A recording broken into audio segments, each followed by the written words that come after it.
Hindi ka real talk, discriminatory ka. 2026 na pero stuck ka pa rin sa lumang mindset. Kung may platform ka, gamitin mo para magtaas ng tao, hindi mang down ng LGBTQ+. Tumira si Andre sa akin. Ilan taon siya nun? 8 years old, 8 years 9 old. years old. 8 to 9. Oo. Hanggang 10 years old. Hanggang 10. Lalaking lalaki yan. Hmm.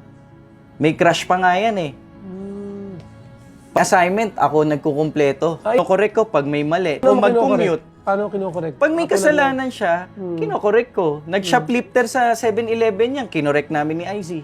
Meaning di mo pinagbubuhatan ng kamay. Minsan, napicturean ko yun. Meron talaga akong anger. Kung ang complaint niya sa akin, yung grabing galit yung pinicturean ko siya Kasi nung 7 si Andre, 6 years old, 5, 4, 3, 2, 1, ang nag-alaga si Lola, babae. Ganun talaga mga lola, no? Kasama pa si tita. Ano ang trabaho ng bata?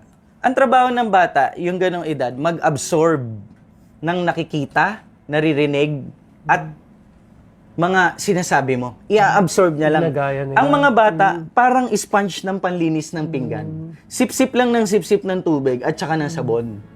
Ngayon, si Andre, ano na sip-sip? Yung pagiging malambot, ni Lola. Pag magsuklay, magkaiba ang lalaki at babae.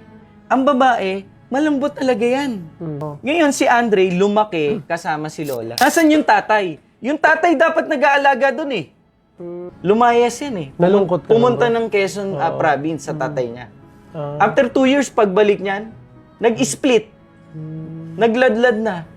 Bading na bading na.